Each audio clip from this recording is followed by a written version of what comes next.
kudyiwa rinopisa gore rineri. Vanhu vaya vari kushayiswa mufaro. Uyai panapa muone mhuri yeZimbabwe paita mheno makepa akutogadzirwa kanzi pasina geza. Vanhu ava vari kutoshaya hope kutoshayiswa. Ndakazvitaura ini ndakati pakamboya cyclone Shabangu opposition, people were like vana kurongeka, ningirika nazodai, vachitaura zvinhu zvakasiyana siyana, but kama inonoke kudzoka inongorikana yanguti whip yobva yadzoka faster. This time vane operation vane cyclone geza iri kukukuzva munhu wese, iri kusheka munhu wese. Iko zvinezvi kusaidi kwavo vese vamwe vakambotanga vachibuda vachida kuita dzungu nedhiri racho. Iko zvinhu zvadzikama vanyarira kuti vatonhora kuita maaizi chaiko. Now vakugadzira zvimakepi zvanzi pasina geza. This level of desperation yacho yakanyanyisa. Ende unotoona umwe munhu achitoimba kuti pasina geza. Kwada kutarisa vanhu vakaita sana geza vanenge vachirwira, especially vanhu vacho vari kushandiswa vachita chibalance chekuimba uchiti pasina geza. Because kwada kutarisa vanhu vakunzi vakanyatsoshandira mukusangana, wotarisa umwe munhu wekuti neshena yanenge achinayo, wotarisa negeza wochonzwa kuti akabva kure nechinhu ichi ndiani. Ukaona vanhu vaya vakuramba vanenge vachizviziva veve. But anyway, inini ndingana chiko iya inyanyo dopedzerwa nguwa iyi. Aya makepa ari kutenderera ameno munoionawo senye. Mubvunzo wandinawo ini ndinobva nezvinhu kure kwazvakatangira. Kana zvanzi izvo mapolitician vafanirwa kupinda mumabharaki, hapana kujeka ipapapa. Nokuti tikaenda vakuru vemasoja ndeveZANU-PF havachapindirawo mumabharaki. Zvimwe zvinhu musataura mushoti, taurai muchideedzana mazita. Hakuna minista unofanirwa kupinda mumabharaki.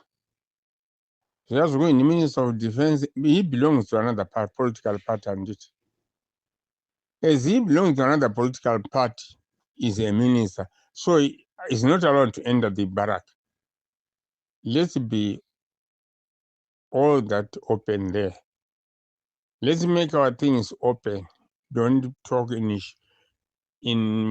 short, so that mouya muchiwana a loophole yokuita nayo zvakaipa. Tinonzwisana. Mnangagwa is a politician. Haachapinde here mumakamba. Chiwenga is a politician. Haachapinde here mumakamba amasoja. Toda kuzisa ipapo. Nokuti apa zvinenge imwe masoja imwe magara muri vebato reZANU. Hamusi masoja enyika imwe. Hatitaura nechokwadi. Ini muchandivengera chokwadi. Yangu musibudisi maudhi angu asi mune mawa. Nemwe futi imwe vatori venhau vema-radios, vema-news reporters, musibudisa ndabasa nazvo, asi chokwadi mune machivo. Masoja ose haasiri masoja enyika, masoja ebato reZANU-PF.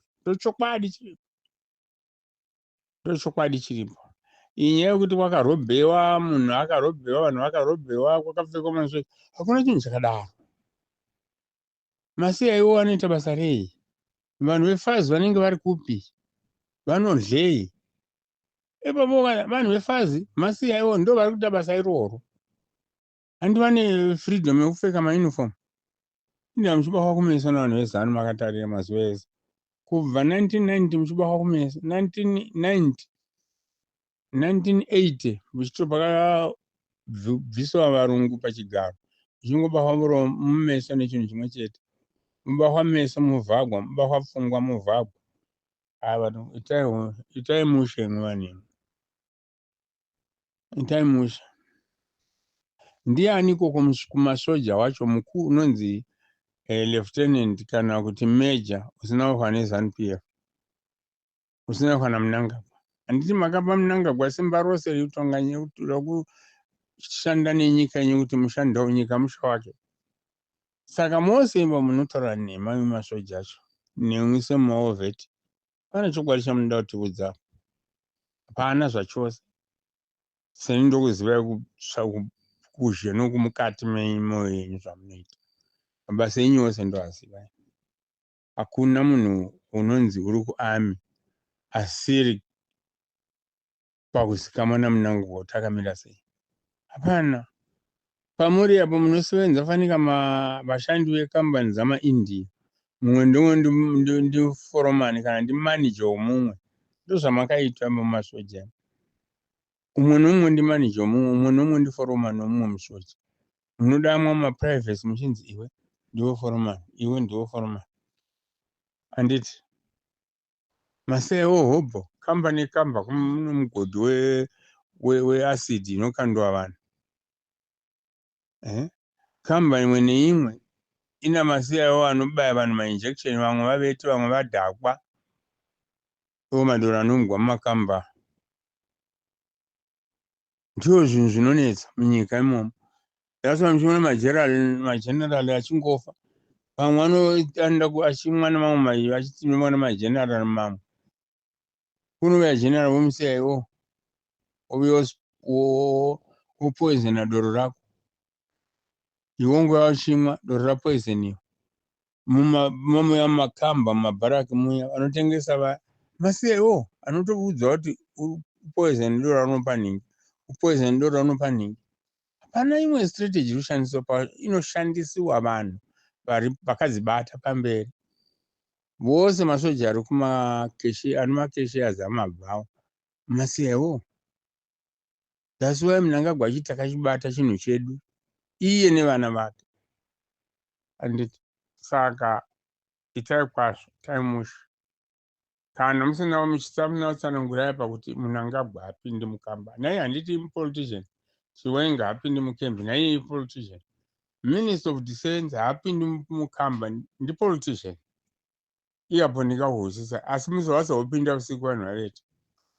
Anditi maovheti muripi nhasi. Mungotaura nomuromo mutore action. 10 tanosvika ka day 10. Kona mangwana day 10. Nhasi mwanzo 7 handiti. Pasara 2 days tusvike pa day 10. Mavepi. Munoendepi? Mnangagwa abuda munyika right kana chiri chokwadi. Chivharai maborders asadzoka. Chivharai maborders asadzoka Mnangagwa. Nokuti abuda munyika. Tione kuti chii chinoitika. Chinokubaya mune nzara masoja eZimbabwe. Ndinodzokora mashoko angu. Imwi maovheti imwi ndimunofanira kubvisa Mnangagwa pachigaro. Ruzhinji rwavanhu garai pasi. Munositretinwa kuti mudhuvugwe. Ndiwo the same people vachakudhurai futi vanageza ivavo. Ngavabvise Mnangagwa pachigaro. Ivo ndakati zvakaitiwa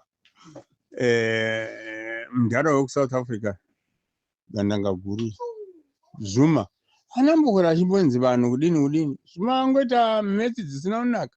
ANC ikangomuti sumuka tora zvi anamboti kudini naiye angozvimukira kapinda muroti. Saka vanochema vanageza namamwe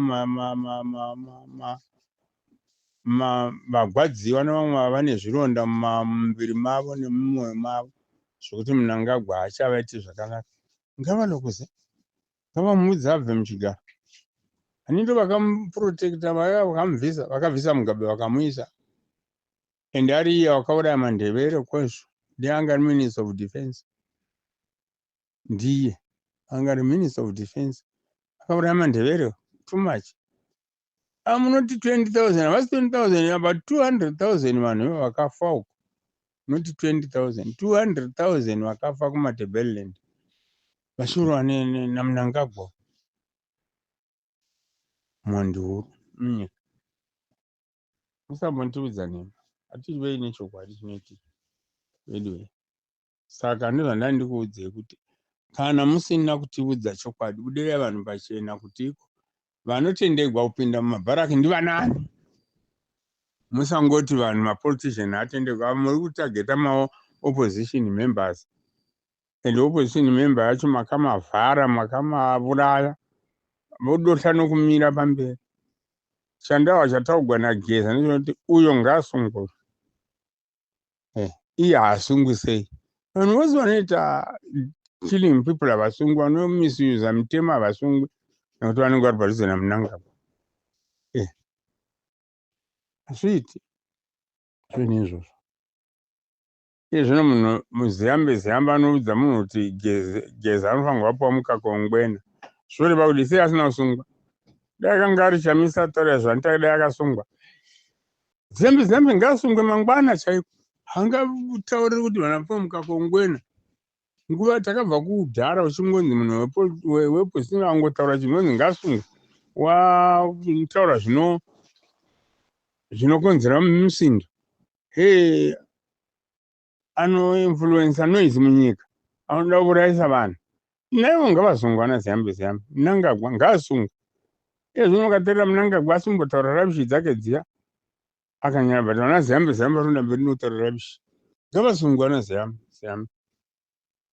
saka ndati ngaasungwe atiudze vanhu vakaurawa nageza ndo toona chokwadi chacho ari pajere kwete kuti mutemo hauna mukuru.